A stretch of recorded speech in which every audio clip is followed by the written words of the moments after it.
Hey, welcome. I'm Daryl Rouse, that rhymes with house. And how would you like to have a business that ran efficiently, effectively? You had balance, you had the right mindset all the time. You know when to say yes, you know when to say no. That's a beautiful thing when you get to that point in your career. So that's what we're going to learn here today, point by point, things that I've actually done myself that have worked, and also some things that haven't worked in my business. So let's start. Number one. You're an entrepreneur, which means you have to have the entrepreneurial mindset, which means you may work 50, 60, 70 hours a week or more and not get paid very much. You do that as opposed to working for someone else for 30, 40 hours a week and having a regular paycheck. So that's one of the first things as an entrepreneur you have to understand in this business, and you have to embrace it. If you don't think you're an entrepreneur, you are in the wrong business. I think back to my early years again, back in the mid-80s, and there were two gentlemen in my office. I'll call them Terry and Jerry, both their real names. Terry was the sort of guy, whenever you told him a goal as an entrepreneur, he'd go, "Oh my God, do you realize how hard that is?" I remember saying, mid-80s, Terry, "I want to make $100,000. He goes, "You know how hard that is," and proceeded to tell me all the reasons why I couldn't do it. Jerry, on the other hand, he was much older. He was probably about 50 at the time. And he was making just enough money to be unhappy. I mean, why would you be in real estate, have all the highs and lows, all the stress, everything else that goes with the industry, and make a basic wage? To me, it made no sense. So those two people, Terry and Jerry, sounds like a cartoon, they taught me a lot from a negative perspective on how I did not want to be. So that's number one. Number two, you have to have a business plan. And that business plan has to be simple. The first business plan my wife, Kim, and I wrote, this is probably, our first serious plan was probably in the second or third year of our business. It was a War and Peace novel. It was ridiculous how detailed it was, because we were taught the more detail you have, the better it is. Well, we learned years later as we evolved our business plan, that wasn't necessarily the case. In fact, we found out the simpler it is, the better. So we would write down our goal, and let's say that was 10 sales a month. We'd write that down mostly from listings. So if we need 10 listings to sell, how many did we need? We needed 15. To get 15 listings, we need to go on 25 appointments. To get 25 appointments, what's the sort of prospecting and how much did we need to do?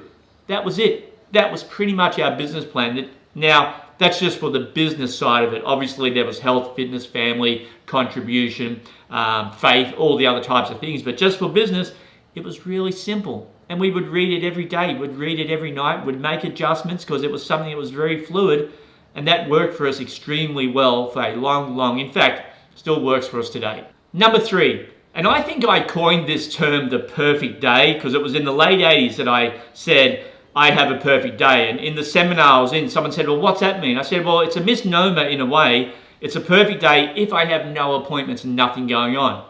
So a perfect day when I have nothing going on, what did my day look like? When did I start? When did I finish? When did I have lunch? When did I exercise? When did I prospect? When did I do my follow-up? When did I do my paperwork?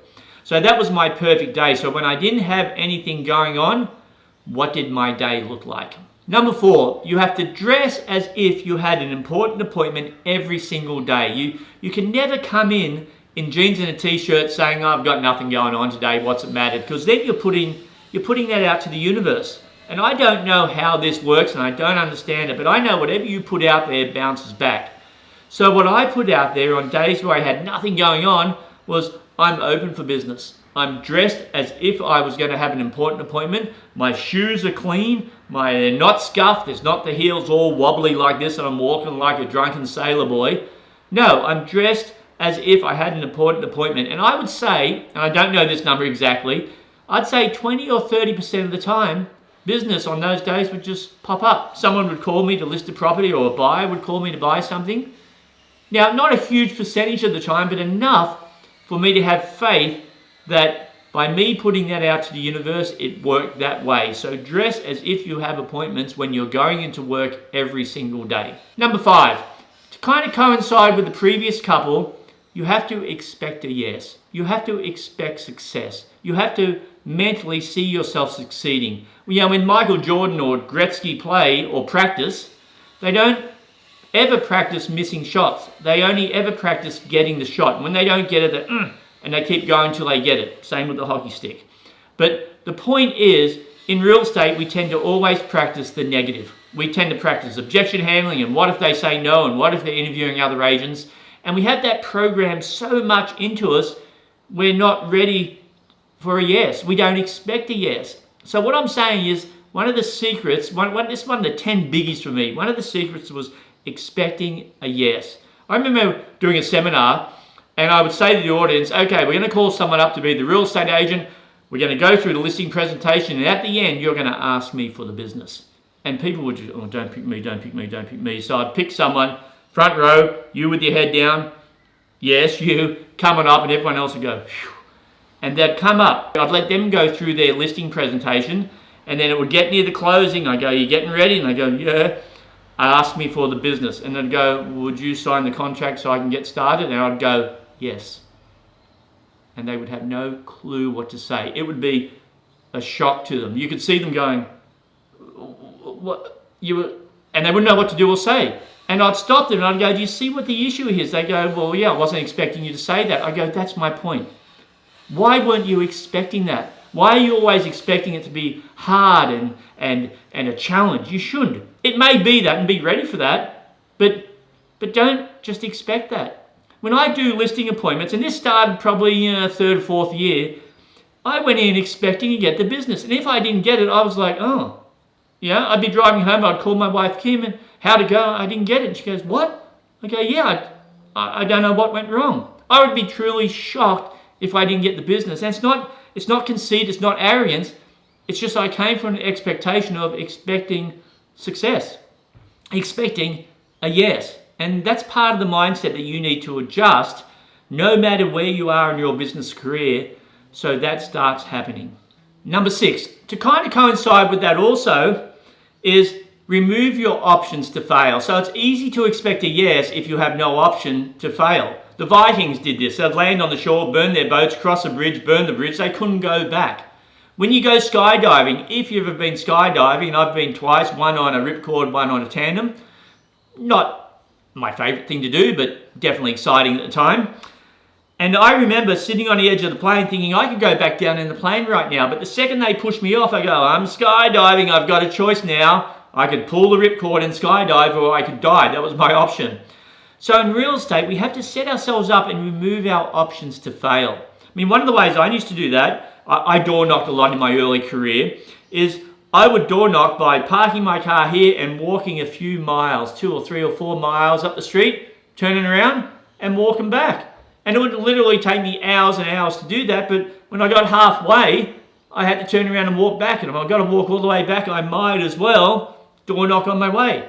In later years, that's changed when I became more focused on my goals and more committed and I understood how it all works. I didn't have to do that to make sure I did it. But in my early days, I would set things up so I didn't have the option to fail. I would set myself up to succeed. Number 7, understanding what commitment means. That's a word, and the verbiage we use is a pathway to our subconscious mind. So if you throw that word commitment around willy-nilly, it doesn't mean anything. It loses power. Oh yeah, I'm committed to getting 4 sales this month. How many did you get? 2? Well, you weren't committed to it. Oh yes, I was. I said I was. The universe doesn't reward what you say, it rewards what you do. So understand, if you use that word commitment, you have to accept the power that word has and the responsibility that comes along with it. So if I'm going to commit to something, that means if I have to stay in the office till 9 o'clock at night, or if I have to start at 5 in the morning, that's what I'm going to do to reach that goal if I've attached the word commitment to it. When I do coaching, if someone says, yeah, Darryl, I'm committed to selling 4 houses a month, I go, fantastic. Can I count on you? Yes. Are you committed? Yes. Are you sure? Yes. Are you absolutely sure? Yes. I go, great. Write me out a check right now. Write it out for $5,000. Date it for 1 week. Give it to me. Right. If you don't reach your commitment, I'm cashing the $5,000 check. Or whatever it was. Sometimes I'd do $1,000. But the point of it was, I would see how committed they were. And all but one time, the person literally pulled back the check and said, oh, I don't want to do that. And I go, well, you're not committed. Why did you just say you're committed when you're not? Only once did someone say, yeah, keep that check. I'm going to do it. And at that point, I gave it back to him and I said, I believe you. So how many times do you use that word commitment and people go, right. Or do they go, when you say, I'm committed, they go, oof. I mean, I've learned a lot of new sports over the years. Right now, for the past 5 or 6 years, I've gotten into boxing. And I actually get in the ring. I have amateur fights, and I've won some and I lost some. But the point is, I was absolutely committed to the sport of boxing. As I'm 60 now, this I started when I was 55. I got into the ring with I'm not an aggressive person, but no skill in that area, and I learned. I was committed to learning how to defend myself, learning how to slip, learning how to bob and weave, all the parts of the boxing chess game. I was committed to learning, and I got pretty good for my age group and my weight. Obviously, against 20-year-olds, different story, but for people my own age that had decided to do the same thing, I was pretty good, and still am doing that today, and still consider myself pretty good within my age group and my weight class. So people in the gym that I box at know that I was committed to the process. So the question would be, are you? And don't use that word lightly.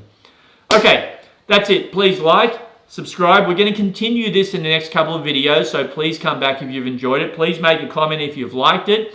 If you want to see something specific, pop it in there. I'll be happy to oblige right now. Please click the bell to make sure you get notification when I do my next video. And that's it. Have a great day.